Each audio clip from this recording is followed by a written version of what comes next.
Good afternoon, everyone, and welcome to the Invasive Mussel Collaborative webinar, Zebra and Quagga Mussel Impacts on Native Mussels.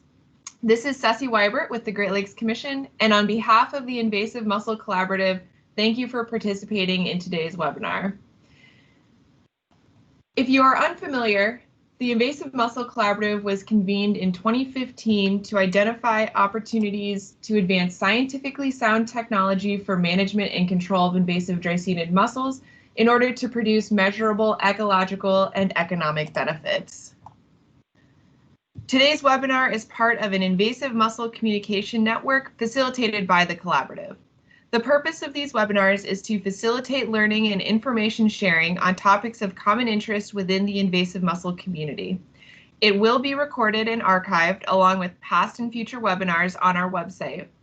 If you would like to learn more about the collaborative or are interested in staying in touch through our communication network, we encourage you to visit our website and join our listserv. This webinar will cover the effects of the fish community on Dreissenid colonization of native Unionid species and the status of native mussels within the Detroit River, Lake Erie, and Lake Ontario basins. We are pleased to have 3 speakers joining us today to discuss these topics. While we always strive to minimize technological issues during these webinars, we apologize for any issues that may arise. Further, I'd like to cover a few logistical items before we get to the presentations. Audio for this webinar is automatically streamed through your computer speakers unless you chose to switch to your phone audio when you joined the Microsoft Teams event. To change the audio device that you are using, select the More Options menu signified by 3 dots at the top of the webinar screen and then click on Device Settings. A window will be displayed allowing you to change your audio devices. To change your audio to a phone line, select Meeting Notes in the More Actions drop-down menu. A window will display the details of the meeting and a number to dial in manually. In order to minimize the potential for interruptions and background noise, we have automatically muted all attendees, and attendees will remain muted throughout the webinar.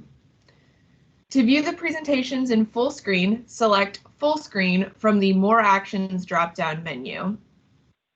We do encourage and will accept written questions from attendees throughout the webinar. If you have a question, you may type it into the chat box signified by the chat bubble icon at the top of the webinar screen. Questions may be submitted at any time during the webinar and will be addressed after all presentations have been given. We will do our best to take all questions or comments during the webinar, but if you need to leave the webinar before we have gotten to your question, we encourage you to review the recording that will be posted on our website to hear your question and answer. Finally, if you are experiencing technical difficulties, please send a message to us through the chat box as well. And now with those housekeeping items out of the way, we can move on to our presentations. So our first presenter this afternoon is Doug Kapuscinski. Dr. Kapuscinski received his PhD from Kent State University in 2012, where his research was focused on wetland invertebrate, fish, and shorebird community interactions in coastal wetlands of the Great Lakes. Additional research interests included Unionid mussel communities within coastal wetlands and the factors affecting them. Prior to graduating from Kent State University, he received his bachelor's in environmental biology from Bradley University in 2004. He worked with a private environmental consulting firm from 2012 until 2015, when he was hired as a biologist with the U.S. Army Corps of Engineers. Dr. Kapuscinski works with the Buffalo District Regulatory Branch in the Monitoring and Enforcement section. He is also the lead instructor for the North Central Northeast Regional Wetland Delineation course and is an instructor for the Advanced Wetland Delineation course, both offered through the Army Corps. He also holds a U.S. Fish and Wildlife Service permit for the surveying of Unionid mussels and routinely conducts mussel surveys and relocations throughout the Lake Erie and Ohio River basins. And your presentation is showing just fine, so I think you're ready to take it away. Thank you very much. Yes, I am on the phone today, so my presentation is being handled by someone else. So if I get off on slides, I apologize, but I'll try to keep it as close as possible. Yes, my research involved a lot of the fish, invertebrate, shorebird dynamics, and one of those things that I looked at were the impacts of zebra mussels, on native Unionids. That research is a bit dated at this point, so some of my colleagues later on today will be talking about some newer research. So I thought today what I would do is give a background on how the Dreissenids impact the native mussels. Okay, please change to slide number 2. Dreissenid mussels were introduced into the Great Lakes around the 1980s. I'm not going to go into a lot on the history of this because a lot of people in this collaborative are very familiar with how Dreissenids were introduced, so I'm just going to kind of briefly touch on it. Dreissenids will attach to hard surfaces. These hard surfaces can include anything from rocks, woody debris, plant matter, and human constructed objects such as water intake towers, culvert pipes, that kind of thing. In addition, they will attach to the shells of native Unionid mussels. Please change to slide number 3. When these Dreissenids attach to the native mussels, they impact the native mussels a number of ways. Native mussels will generally bury themselves in the sediments, leaving a small portion of their shell exposed, as you can see in the photo to the right.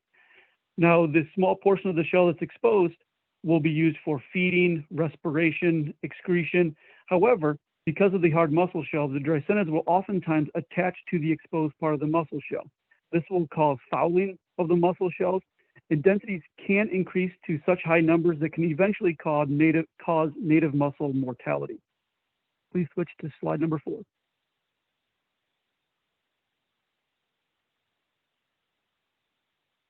When the mussels build up, when the Dreissenids build up to high densities on the outside of these native shells, they impact the mussel in a number of ways. As the Dreissenids get thick on the shell, either more of the mussel has to come out to feed. They impact movement. They impact water flow as the mussel is trying to respirate or take in food. They can impact excretion, and it can eventually lead to mortality when Dreissenids get to such high concentrations that it causes the mussel to die due to either not being able to get enough food resources in or not be able to respire. Please move to slide number 5. However, Dreissenids have been shown to be removed through predation, sometimes predation by fish, turtles, and other scouring and desiccation can impact zebra mussels. The photo I have attached here is a mussel that we tagged a long time ago. I want to say back around 2010 when we were doing a research project. And you can see on the side of the shell, I've circled in red, those are byssal threads that the zebra mussels were originally attached to this mussel shell. However, they're not there anymore.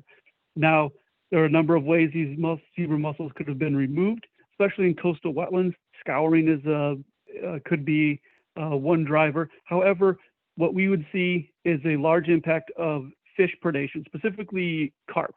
There's a lot of carp in these systems, and we have been able to show that carp will eat the zebra mussels off the native Unionid. Also, there are a lot of turtles in these systems, specifically map turtles, will have also been shown to feed on zebra mussels that are attached to native Unionids. However, when they are removed, generally the byssal threads are left behind. So there is an indicator that this mussel did have zebra mussels attached at one time. They were removed and they weren't ultimately fatal to this mussel. Please move on to slide number 6. And this is important in these systems because the majority of native mussels are either threatened, endangered, or extinct. The densities within specifically the Great Lakes are a very, very small fraction of what they used to be historically. For the most part, they're extirpated from the lake itself. Generally, they're only present in coastal wetlands, shallow harbors, drowned river mouths, and the tributaries that feed these lakes. And it's important that these remnant populations be studied because they could potentially serve as possible seed populations for future reestablishment projects. And these are basically the only, the very small amounts of mussels that are left in these systems. And that's really the background on how the zebra mussels and these Dreissenids can impact native mussel communities. And if there are no questions at this time, I will pass it on to my colleagues who will go into more information on specific projects. Thank you. Thanks, Doug. Moving on to our next presenter. Our next presenter is Dave Zanata. Dr. Zanata is a professor in the biology department and Institute for Great Lakes Research at Central Michigan University. Dr. Zanata has over 20 years of experience working on Unionid mussels. He has a bachelor's in biology from the Laurentian University, and a master's in zoology from the University of Guelph, and a PhD from the University of Toronto, where he researched the evolution and population genetics of lampsaline mussels and held an NSERC postdoctoral fellowship at Trent University prior to starting a professorship at Central Michigan University. Dr. Zanata has authored or co-authored numerous peer-reviewed papers on freshwater mussel biology, ecology, evolution, and conservation, including research on the impacts of Dreissenid mussels on native mussels in the Great Lakes. He is currently co-leading with his spouse, Dr. Dalen Wolna, a collaborative team of researchers from the US and Canada on a US Fish and Wildlife Service sponsored project to determine the status of native mussels in the Detroit and St. Clair River systems and model areas for the recovery of native mussels in that system. All right, and it looks like your presentation is up as well, and you can take it away. All right, great. Does everybody hear me? Yes. Awesome. Okay, so I'm going to be talking about some of our latest research. That is actually lead author here is Shay Carrots, who is a PhD student in my lab at CMU. And she's actually joining us here on the webinar as well and is available to answer all of the super technical questions about this project that we have ongoing. So I'm going to be talking about our work on the Detroit River that we undertook a large survey of native and Dreissenid mussels in the Detroit River in the summer of 2019. And I'll explain what we've done and where we're going with this continued work. So Detroit River mussels, there are so first off, the North America is home to the highest diversity of freshwater mussels on Earth. I call them Unionid sometimes, freshwater mussels. These are our native clams that were here for millions of years prior to Dreissenids arriving in North America. And they were highly diverse. There are 300 species native to North America. The Detroit River had a very diverse and robust native mussel assemblage in itself, with 28 species found. This would be among the highest diversity streams in the Great Lakes, of course, and one of the more high diversity rivers throughout the continent. The assemblage included the endangered or now endangered northern ripple shell mussel, which is here on the left-hand side, and the endangered snuffbox mussel as well, in fairly robust numbers prior to Dreissenids arriving in the 1980s. So these the native mussels appeared to have been nearly extirpated following the invasion of Dreissena polymorpha and Dreissena rostriformis bugensis, the zebra and quagga mussel, respectively. Following their invasion, the zebra mussel arriving first in about 1988 and then 1991 by quagga mussels. So the Lake St. Clair is kind of considered to be ground zero for the Dreissenid invasion of North America. More recent papers have actually suggested that they may have been founded a year or so earlier in about 1986 or 1987 on wellheads in western Lake Erie. But the documentation of their spread into the Great Lakes started with areas right around Pesh Isle and Belle Isle off the Detroit and Windsor shoreline at the mouth of the Detroit River. And they first spread there and moved through kind of the southern part of Lake St. Clair, moved down to the Detroit River, and so on. And Schlesser, Don Schlesser, who is retired from the USGS, says that they consider that the Detroit River was really the first major river system in North America to be invaded by zebra mussels. Now, zebra mussels are, as Doug mentioned, harmful to native Unionids because they can congregate on the shells of Unionids and they impede their ability to respire, to feed, to move, to reproduce even, and they cause major damage to their shells, eventually starving them completely within a year or two with a mussel under heavy infestation. This is we call zebra mussel or Dreissenid fouling. And in the Great Lakes, Dreissenid fouling is considered the primary cause of their mortality. They do compete more as well, but the competition is almost directly a result of them being on top of the shell. So in addition, there are other things that are harming native mussels. Dreissenids are a major threat, of course, in the Great Lakes, but habitat degradation and habitat alteration are also major threats, and they're all combining synergistically to be reasons why native mussels are under such threat. This graphic actually shows this is a meta-analysis from a paper in the 2014 publication of the zebra and quagga mussels in North America, and our chapter that we published by Lucy et al. Talks about how native mussel densities in Lake St. Clair were around 2 per square meter prior to Dreissenids arriving, then a rapid decline after Dreissenids arrived, and then basically replacement of Dreissenids with replacement of Unionids with Dreissenids by the mid 1990s. But there are some positive signs out there, and this is kind of work where I started coming into the work here. Work in the 1990s basically showed that Dreissenids had taken over and that there was little hope for native mussels. But by the late 1990s, they were finding pockets of remnant native mussel assemblages in what we termed Unionid refugia or Unionid refuges that were discovered in coastal parts of Western Lake Erie. Metzger Marsh was one area in particular. My master's research in the late 1990s and early 2000s found a large population assemblage of native mussels in the St. Clair Delta as well. So there was some hope, potentially. So our study purpose was actually to go and revisit what was found in the Detroit River. The work done in the 1990s by Schlesser and Detroit Edison basically found that they documented the extirpation or apparent extirpation of native mussels from this system. So we wanted to go and see if what the species richness and relative abundance of native mussels was that remained in the Detroit River. Has there been any signs of any remnant populations? Are there any refuge habitats in the Detroit River proper?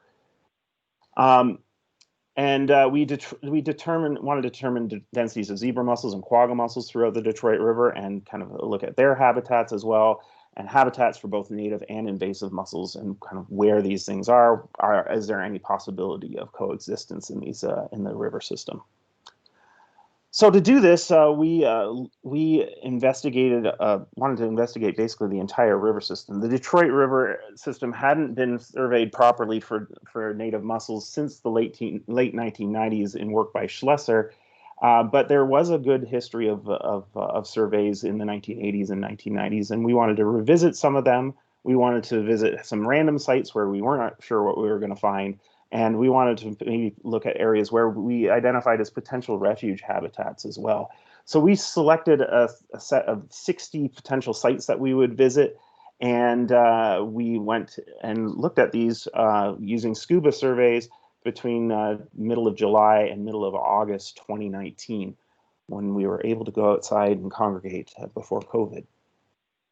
So to do this, our sampling protocol at each site was that we had 3 10-minute dives with 2 scuba divers at each site. So there was approximately 1 person-hour of time search. So basically 2 30-minute time periods split between the 2 divers. And the divers would also estimate the sediment composition and macrophyte coverage. Here I am peeling off some of the macrophyte from the bottom of one of the sites. We also took some abiotic measurements. We looked at depth of the water. We looked at surface temperatures. We looked at secchi depth. We also took 6 petit ponar grabs to look at Dreissenid densities and sediment composition in a more quantitative way. We also collected all live Unionids and shells from the sites and identified these to species and counted them, of course. The live Unionids were also measured to their nearest millimeter that we did find. All the Dreissenids were removed and stored in ethanol and quantified from each of the live Unionids as well. And then back at the lab, we sieved all 331 ponar grabs for the Dreissenid mussels that were present in them. These were identified to species and quantified. And the first 50 individuals from each species of Dreissenid, the Quagga and zebra mussel, was measured down to the nearest millimeter.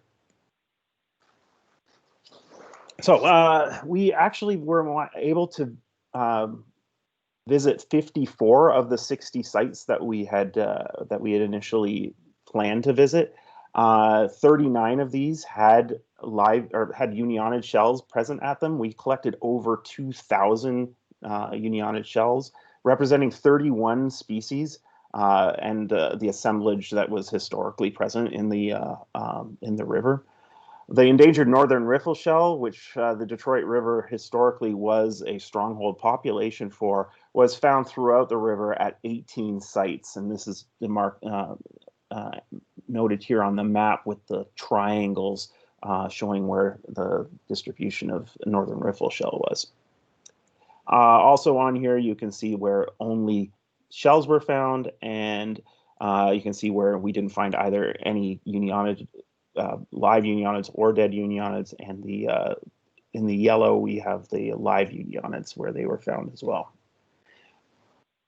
We did find 4 sites that had live Unionids, and 2 more were visited near site 24. So we actually visited 2 additional sites that weren't initially planned, but we wanted to get a better handle on the extent of the live Unionid population that was, or assemblage that was found in this area near site 24. So site 150, which was a little bit further downstream from where we found quite a large number of native mussels, was we found that there were no shells or live Unionids there. So we kind of said that this is kind of the maximum extent of it. But sites 24 and site 151 here are downstream of the River Canard, which drains a very low gradient agricultural area just south of the city of Windsor, Ontario. It had the vast majority of all of the live Unionids we found, including 10 of the species that we collected alive. Throughout the river, we only found 220 total live species, so well over 90% of all of the live Unionids found were actually at these sites 24 and 151, and 11 species total alive. The most abundant species that we found was the maple leaf mussel, shown here. This is a species of special concern in Canada. And the next most common species was the fragile paper shell. We found 50 of these. We found some other state or federally listed species as well alive. We did find the pink heel splitter, which is special concern in Michigan. We found the round pigtoe, which is federally endangered in Canada and special concern in Michigan. We found three-horned wartyback, which is a threatened species in Canada and state endangered in Michigan. So some high species of special species of conservation concern were found in these areas, kind of adding to the importance of some of the findings that we did make here in terms of live Unionids to be found. Okay, so going to switch gears a little bit and talk about what the Dreissenids were doing on these on the native mussels. So the 51% of the Unionids that we found had Dreissenids attached to them, fouling their shell in some way. You can see that here, ranging from very few to quite a lot. Sometimes that meant just one Dreissenid, and sometimes that meant a small fouling colony that's growing on top of the native mussel shell. Conversely, we did find that there was evidence of Dreissenids on them, although there weren't any live Dreissenids at all. So byssal threads represent that they had been fouled previously, but were no longer fouled. And in this bar graph, this pie chart, live Unionids without any evidence of Dreissenids was only 2%. So 5 of the 212 total mussels that we found had no evidence, no byssal threads, no Dreissenids on them at all. So vast majority either were fouled or had showed evidence of previous fouling still. This graphic shows how this varied by by Unionid species. We can see that the majority of Dreissenids had attaching Unionids were indeed actually zebra mussels, as represented by the kind of dark gray bars, and relatively few of them, on the other hand, were followed by quagga mussels. This is somewhat shown in some of the some previous work that we've done, that quagga mussels don't seem to foul the live Unionids quite as much as the zebra mussels do. And Luba might be talking about that in a little bit more detail, some of our other work. So in terms of Dreissenid densities overall in the river, this is by site. The Dreissenid counts by species and live individuals versus shells here. So live individuals, live Dreissenids versus shells, zebras and quaggas. And so the live individuals are represented by the light gray, and the dark gray are just the shells of them. And these were all collected in our ponar grabs, and having characteristics such as the live ones were having characteristics such as intact periostracum and intact hinge, attached byssal threads, or having tissue still remaining inside them. They were processed weeks to a couple months after we collected them in the ponar grabs. And this is what the kind of the less intact shells, flaky periostracum, single shells, and so on. But what we can see here is that for the densities at the sites, there were 826 live zebra mussels per square meter and 5,674 live quagga mussels per square meter on average, versus the shells, 18,000 zebra mussel shells and 30,000 quagga mussel shells. So the system has really become quite dominated by quagga mussels, although zebra mussels are certainly still present as well and coexisting. Now, if we see the median densities were actually much lower than the mean densities, and median live individuals per square meter was below 10 for both species. So this was the means were actually driven by some extremes and sites that had huge numbers of Dreissenids at them. So median might be actually better represented visually here, which is actually much smaller, as we can see kind of here in this map. So the map shows the relative densities of live Dreissenids, where quagga mussels are represented by the darker shade, and zebra mussels are the white here.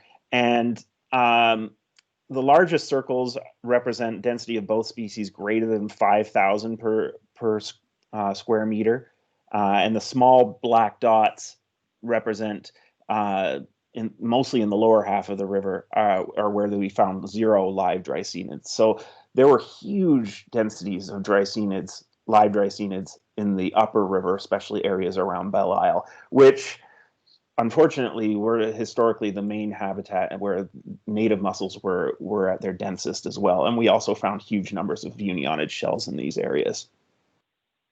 In terms of shells, we see a lot more shell presence in the lower river, and again, dominated by polymorpha in the lower river, more quagga mussel in the upper river.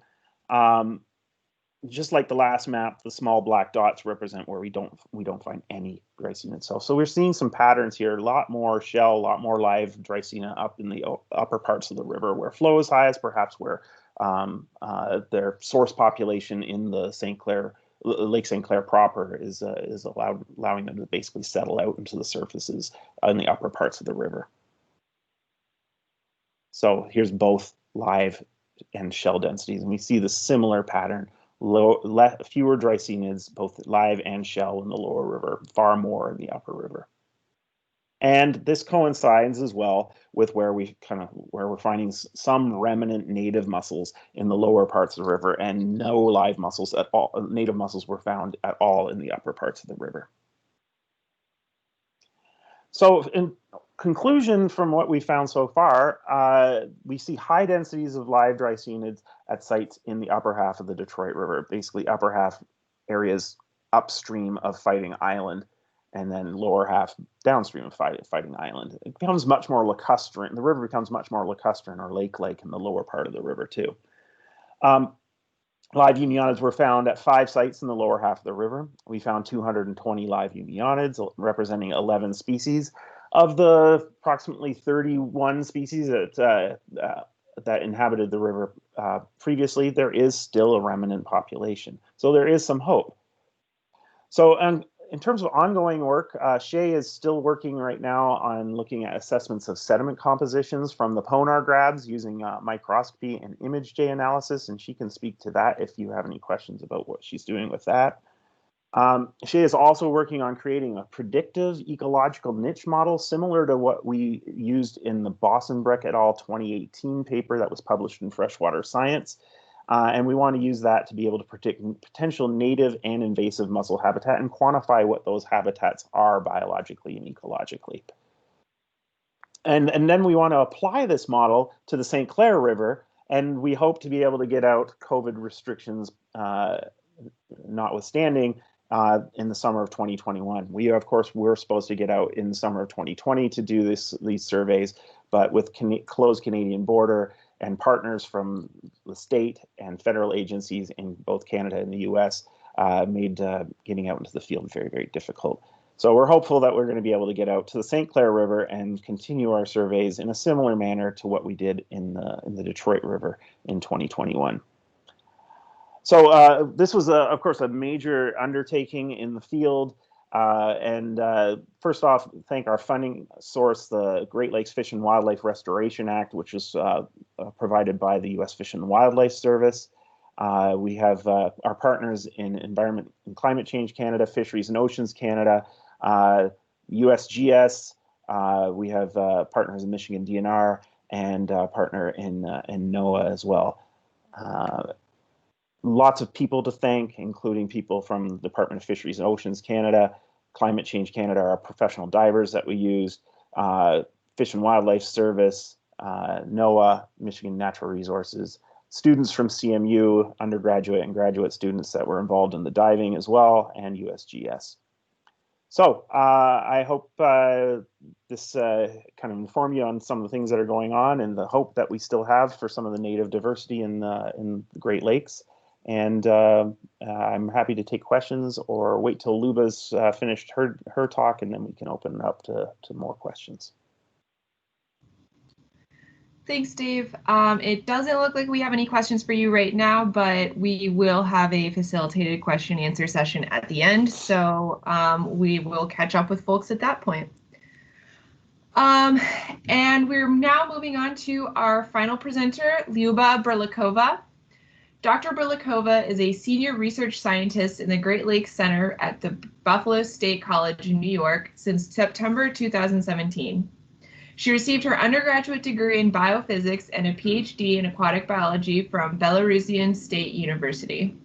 Her research interests and area of expertise include ecology, diversity, and conservation of freshwater mussels and benthic communities, as well as the ecology, biology, and spread of aquatic invasive species and their role in freshwater ecosystems.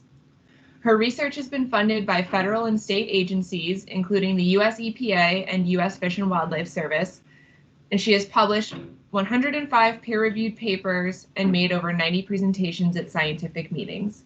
And Lyuba, it looks like your first slide is up and you can take it away. Thank you, Jill. And thank you all for participating. So Doug and Dave made really nice introduction to effect of two potential threats and effect of invasive species. And of course, the most notorious of which are invasive Dreissenids. And we have two Dreissenid species, the zebra mussel, which is spreading in Europe during the last 200 years and in North America during the last 3 decades, and its sister species, a Quagga mussel, which is spreading in Europe only since 1940s and in North America also for 3 decades. So my presentation will mostly concentrate on what have we learned about the impact of Dreissena on Unionids from both continents in the last 200 years. So, and with this, instead of just listing the facts and everything, I wanted to talk to take you with me on like personal journey, how I learned about that, and how all these hypotheses were building through the years. So I've been lucky to start my research in Belarus, which is in Western Europe, and Belarus, due to several canals that were built in early 19th century, were was basically a corridor for Ponta Caspian species into Europe. And in Belarus, we also had like quite a number of lakes studied, about more than 550 lakes.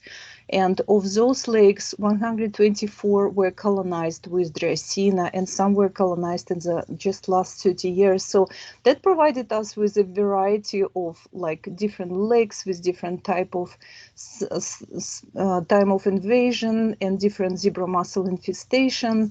And hence the effect of Dreissenids on native communities in Unionids including. And during this study, we developed a few hypotheses about the relationships between Dreissenid and Unionids.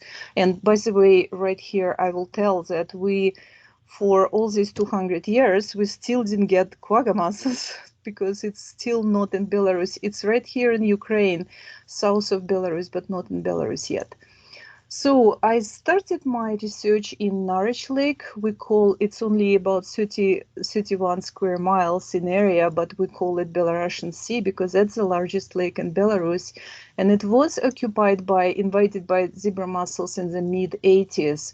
And it was, when we started our research, it was amazing to see how in like 3 years, the density increased almost 100 times.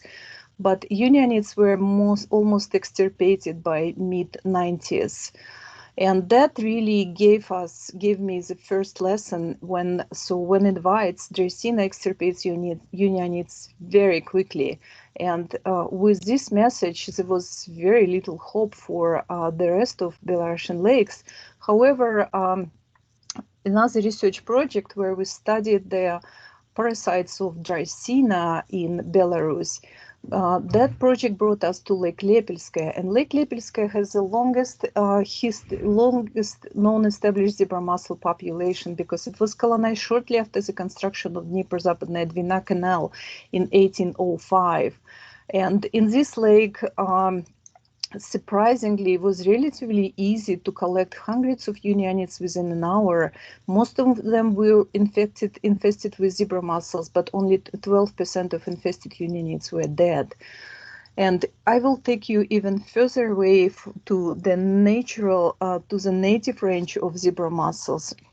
And as of sea, one of the typical benthic communities include both zebra mussels and Unionid as co-dominant taxa. So basically, that gave us some hope. So maybe in some lakes that zebra mussel for some time, we still have abundant populations of Unionids. So hence the first hypothesis, the effect of zebra mussel on Unionids decreases with time and coexistence is possible. So let's check if that's true for other lakes. In European, when we checked European literature, it looks like despite the invasion, Unionids were not extirpated from any of these water bodies. Of course, diversity and density changed. And in North America, we see that we still have some remnant populations. And again, you saw from David's presentation how big hit it was on diversity and densities. But still, so we've been thinking that maybe decline in the effect of Dreissenids on Unionids may be facilitated in part by decrease of Dreissenid densities, because that's a model we built for zebra mussel density in Lake St. Clair, and you can see that there is a hump about in 10 years, and then the Dreissenid density declines. And we know that the level of Unionid infestation related to the density in the water bodies. So basically, maybe in contrast to the early stages of invasion, effects on Unionids may decrease as population of zebra mussel stabilizes or decreases. With this in mind, we decided to get together a larger data set. We analyzed data from more than 20 lakes in Belarus, USA, and Ireland, and that's a publication that David mentioned. So we looked at different metrics. Unfortunately, for most of the publication, lots of people just record densities, and densities, unfortunately, are less representative, as we found, as biomass. So the ratio Dreissenid weight to Unionid weight was one of the metrics that showed some differences, because if you take the median, it's declined about twice in lakes after 10 years after invasion. So we wanted to see how the picture will be for Great Lakes and for other lakes in Great Lakes region. And with this in mind, we've been lucky to receive this funding from Great Lakes Fish and Wildlife Restoration Act, which allowed us to check Unionid populations, find refuges, describe their genetic diversity and so on, and also describe infestation of Unionids. And Dave Zanata was a major PI who did tremendous efforts coordinating people from 12 institutions from all four states. We did that on lower lakes, Erie and Ontario. I hope that in some time we will be able to repeat it in the upper lakes as well. So within this project, we collected infestation data from more than 4,000 Unionids. So we removed attached Dreissenids from shells, recorded the weight for both Unionids and Dreissena, released cleaned Unionids back to the habitat, and then fixed the Dreissenids in ethanol. And in the lab, we identified it and counted them and weighted them. And that gave us an idea about what's the infestation level and what's the densities and biomass and so on. So surprisingly, most of the Unionids we found were free of Dreissenids. Live Unionids were overgrown by Dreissena only about 34%. And when we checked this ratio of Dreissenid to Unionid weight, that was surprisingly that we didn't see it's much lower than we expected and we predicted by our model. But part of that probably was due to having two different species. So we have zebra and quagga mussels, while this model was built for zebra mussel mostly. And interestingly enough, quagga mussel dominated lakes had lower median ratios than the zebra mussel dominated lakes. So in the same way, the number of zebra mussels was significantly higher per live Unionid than number of quagga mussels, and the same was with weight of Dreissenids per Unionid. Same picture that you saw in David's presentation for Detroit River. So why that's happening? Because often people think, oh, Dreissenids are kind of the same and they are kind of using the same features to predict effect of one another. But in fact, zebra mussel have some qualities that allowed her to start dispersing in Europe, for example, for 200 years. And quagga mussel just started, and quagga mussel was late on about 150 years. So zebra mussel are better resist dislodgement, and they have higher rate of basis thread production, which was probably the key when they were attached to timber that was brought from Russia to Europe, and that's how they were able to colonize European water bodies. And they can better survive at aerial exposures, and they have slightly higher upper temperature tolerance. So that's why we really need to consider Dreissenid species. And you can see that when we divide water bodies by zebra mussel dominated and quagga mussel dominated, you can really see that these parameters are Unionids with past infestation infested by Dreissenids, or the ratio, they were all significantly higher in zebra mussel dominated water bodies.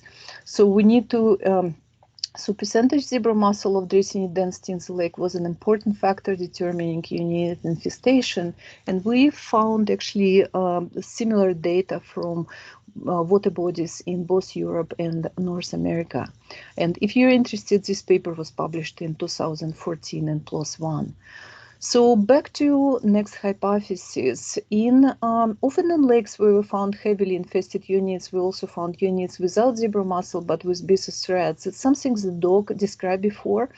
So our next hypothesis was that unionids may be capable of removing zebra mussels from their shells.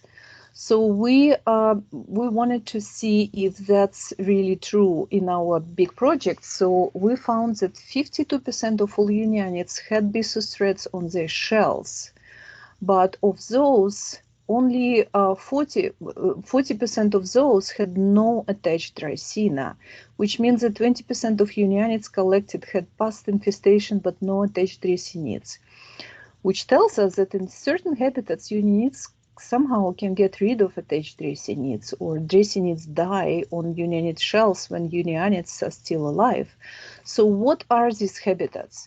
Part of my PhD work was also going on in Svislach River, which is runs through the capital of Minsk in Belarus. It was pretty funny to sample there right in the center of the river.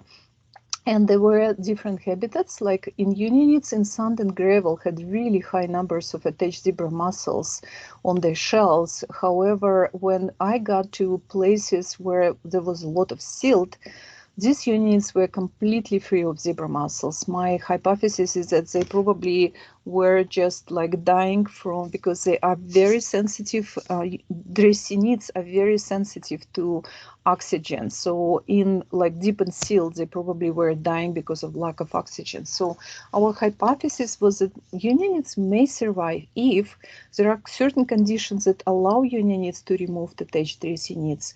And the second set is there are conditions which prevent the establishment of stable zebra mussel population. So let's look at what are these conditions. So as I already mentioned, habitat parameters allowing unionids to remove the attached Dreissenids, first of all, it's present of soft substrates. And the second part is that factors that inhibit the establishment of stable Dreissenid population could be wave action in shallow areas, water level fluctuation, ice covering, dense reed beds, remoteness from the source of Dreissenid villagers, predation on zebra mussel, on Dreissenid attached to unionids. We know nice papers from thermal plume of power plants where Dreissenids cannot survive or not that abundant, and in soft water lakes. So how do we put all of this together, and how do we model these refuges? So John Bosenbrook was a part of our project, and he, based on the data we collected from refuges, habitat parameters, and everything we collected in Lake Erie, he built a model in MaxTent predicting habitat characteristics of locations where unionids can survive. So he and in spring of 2011, he sent us this map, and this map had these pink areas where there will be unionid refuges and blue areas where he predicted that the unionids will not survive.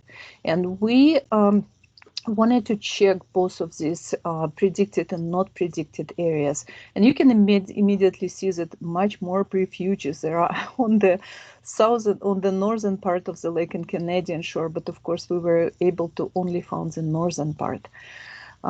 Surveys the northern part. So we checked these predictions, and there was really the model. We found that model was really successfully predicting unionid's habitat. For example, a couple of examples. It's Black River Bay, close to Sackett Harbor. You can see these really happy students collected like tons of unionids in 15 minutes of diving, or in Salmon Creek, where we also had a really nice, very close to the lake, really nice community.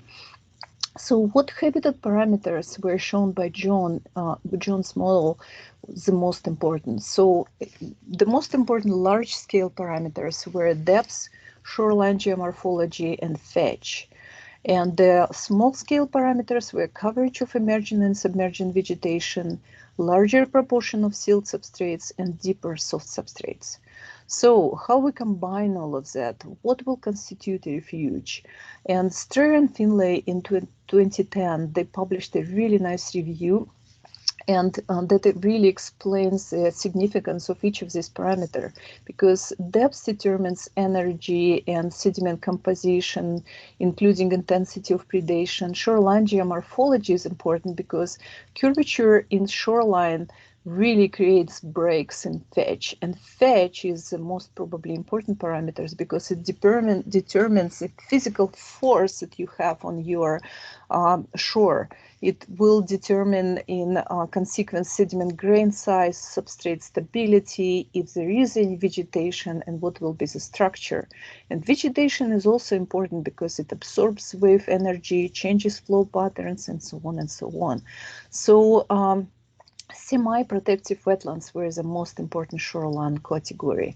So if we plot it along the axis where we have lots of physical force, on the left that will be our reflective shores, and much less physical force on the right part.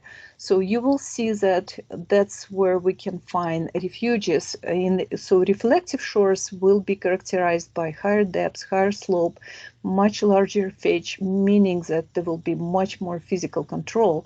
And in dissipative shores, we will have much more accumulation of silt, more vegetation, and so on. So in conclusions, Unionid refuges are created by a combination of factors that either allow unions to escape or remove attached Dreissenids and inhibit high Dreissenid densities. And as I told you before, time since invasion decreases Dreissenid density. So that's one factor that will affect the second part. Another really important factor that we just start understanding is the competition between Dreissenid species also decreases infestation, and in turn, its actually outcome will depend on lake morphology.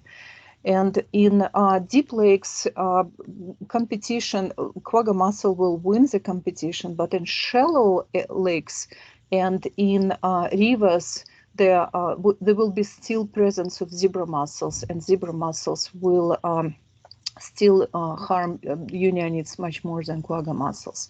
So we know the habitat parameters that can be described like dissipative shores or semi-protected wetlands.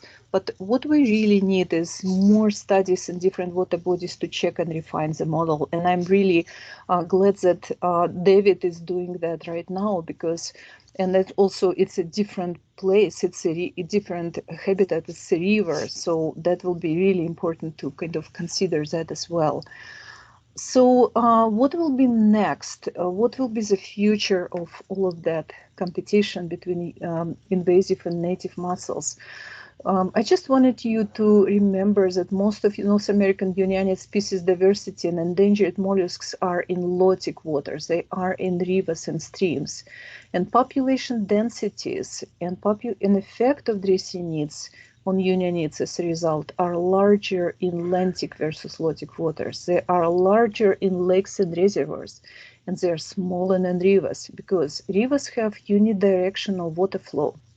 Remember, David was talking about having more Dreissena just below St. Clair, just below the lake, and that's why, because you have instant constant input of villagers, which you won't see if there will be just a large river. It's a high amount of suspended sediments that really are not very good for Dreissena, few substrates for attachment, sediment movement, and so on and so on. And the effect will be even smaller in streams. So we hypothesize, it's mostly like more hoping that after initial Unionid declines in latic waters, we can expect population recovery through recolonization. And like good example is Lake Oneida, which is where Unionid populations are totally decimated after the invasion of zebra and then Quagga mussels. But if you go like 1 kilometer from the lake to the stream that comes into the lake, you will see still healthy populations of Unionids. So hopefully in time it will be recolonized. And with this, I would like to thank our funding sources and many our collaborators through the years who who've been helping in these studies. And if you have any questions, I can take the questions and answer them. Thank you. Thank you. So that concludes our presentations for today. We will now move on to answering the audience questions and responding to any comments you may have. As a reminder, please use the chat box to submit your question or comment. And right now we just have a handful of questions. So we'll start with Doug Kapczynski. The question for you is, what species of carp preys on Dreissenids?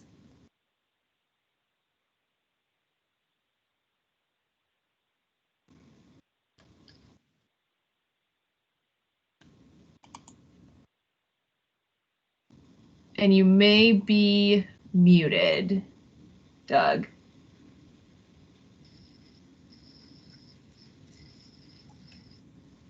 Hello? Hi, yes, we Hello? can hear you now. I'm having some audio issues. Could you do that one more time, please? Yeah, the question for you is if you know what species of carp preys on Dreissenids. It would be common carp, Cyperinus carpio, is what we found in the coastal wetlands of the Great Lakes. We saw them, we had a couple different exclosure types set up. We did find carp also in their stomachs. We did a gastric lavage on some specimens. We actually found zebra mussel shells in the stomachs of the carp. There are also some other species that have been found to prey on them, such as freshwater drum, and I believe perch, but I'm not 100% sure on that. Thanks, Doug. Yep. Our next question is for Dave Zanata, and I know you responded to this question in depth in the chat, but for folks who haven't had a chance to see that, I will just briefly repeat the question aloud.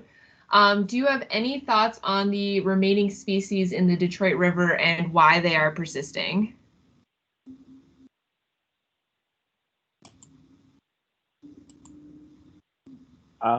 Yeah, I think we are starting to have a sense of what's going on, and the assemblage that we actually see in the Detroit River, the remnant Unionid assemblage in the lower Canard River, basically the mouth of the Canard where it meets the Detroit, is very similar to some of the coastal wetland habitat that we see at river mouths and drowned river mouths in western Lake Erie.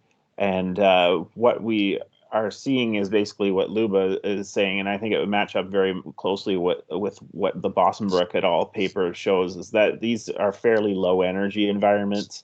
So fetch is probably playing a role, although in a river system, it might be that it's a fairly low energy and that there's not a huge amount of flow from the main channel of the river.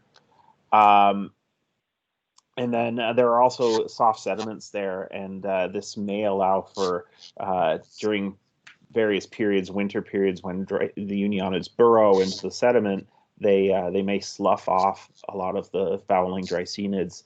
And that's why we see quite a lot of the Unionids with kind of byssal threads on them, but maybe no Dreissenids on them.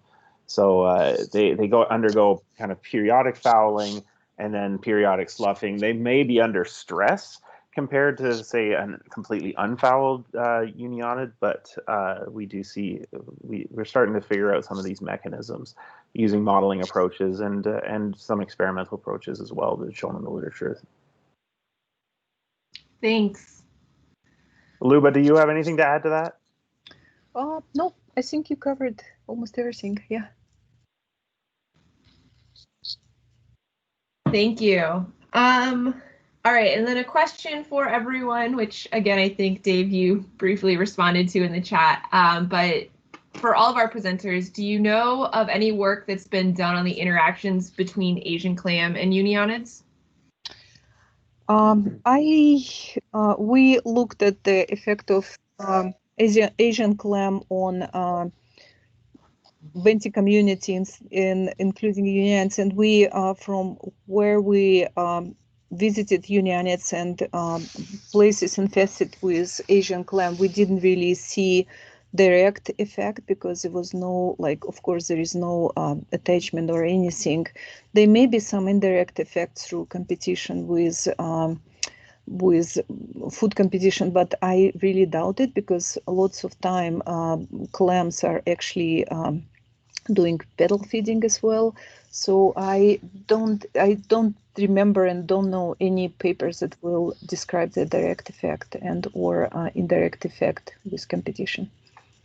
And actually, in many places where we found Asian clams, these places were like heavily modified environments, which had lots of clams, which had lots of Asian clams, but very few Unionids, and vice versa.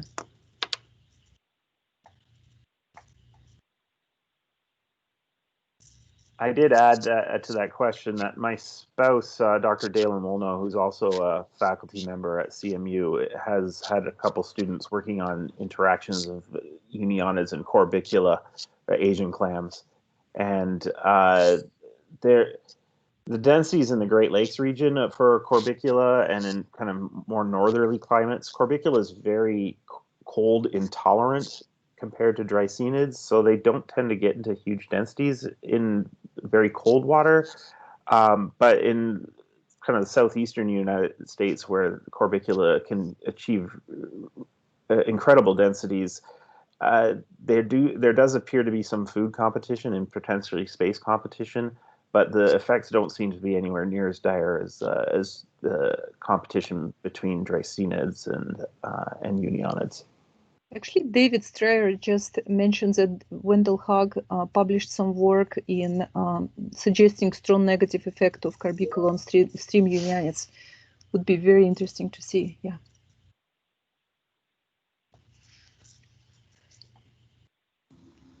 Thank you both for that. All right, so our next question is again for all of our presenters. Do you think that Dreissenids harm Unionids in the Great Lakes and in connecting waterways through mechanisms other than fouling, such as competition for suspended foods?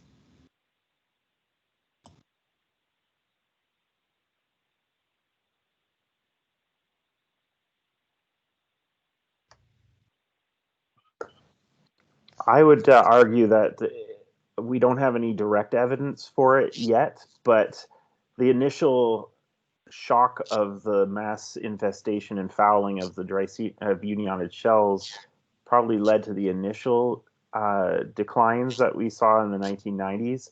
And what might be causing a problem ongoing and kind of the long-term threat is that there may not be sufficient food remaining in the water column because of the huge numbers of Dreissenids that are still in the water, still in the substrates that are preventing the recolonization of most of the river bottom in the and the lake bottom in the Great Lakes. And I think that's something kind of like akin to what is being seen in the Hudson River as well.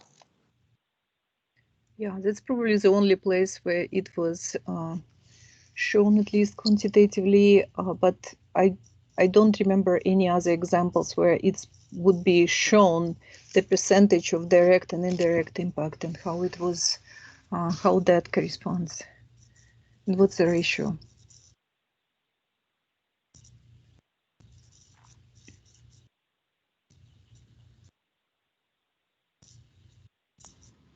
Okay, thank you both. Our next question is directed to Doug, but I would imagine that, again, all of our presenters might have something to add to this. But starting with Doug, what is the mechanism of competition between zebra and quagga mussels?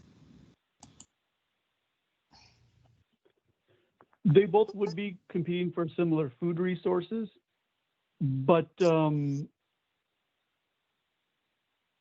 I guess that would answer the question. I'm not really sure what the question is looking for exactly. Would it be the competition for food resources? that would probably be my best answer, unless they're looking for more of how they're impacting the mussel movement or that kind of thing, like competition for space or something like that.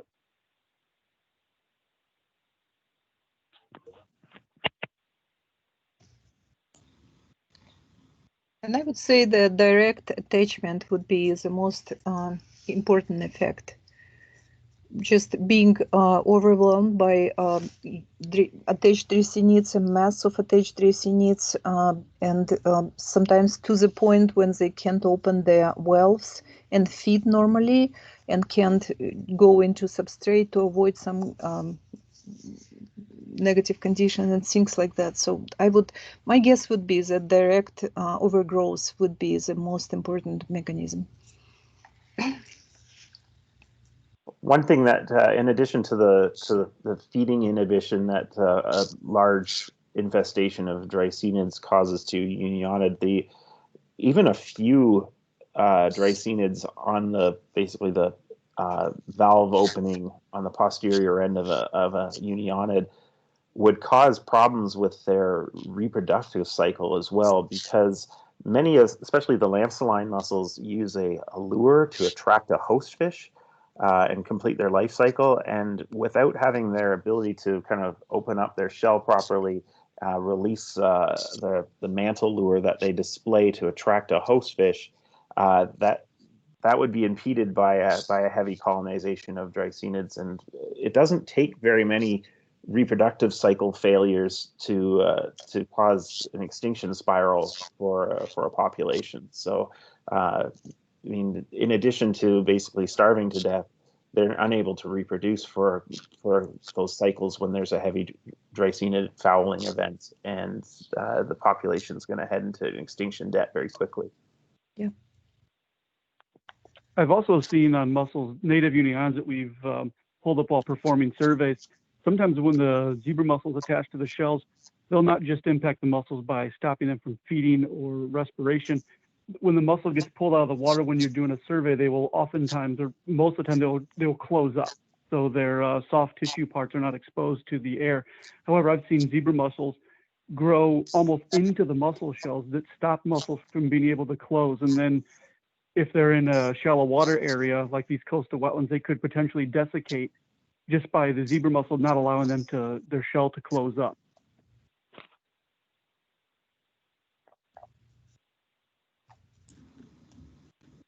Thank you. That is the last of the questions that we have received. I will give attendees one more chance to submit any remaining questions they might have. And in the meantime, I'll ask our presenters if there's anything else that you would like to mention or note based on anything else that you've heard or spoken about today.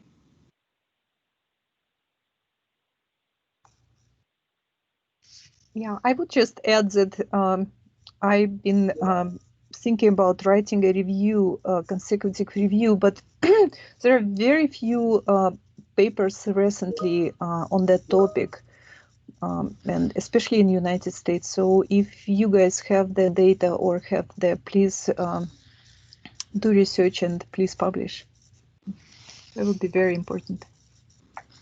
I would also be interested in some of the people who have been watching our presentations, if they do go to lakes, especially inland lakes or the Great Lakes, and they happen to see a living Unionid that might be in an area that's infested with Dreissenid mussels, I would be interested in hearing about those. I mean, most of the inland lakes in Michigan, at least, have been infested for 20 plus years now. And we don't often see many live Unionids in those zebra mussel and quagga mussel infested lakes. So if people do see those, report them. You can send it to the Invasive Mussel Collaborative. They could get in touch with us, or you could contact us directly too.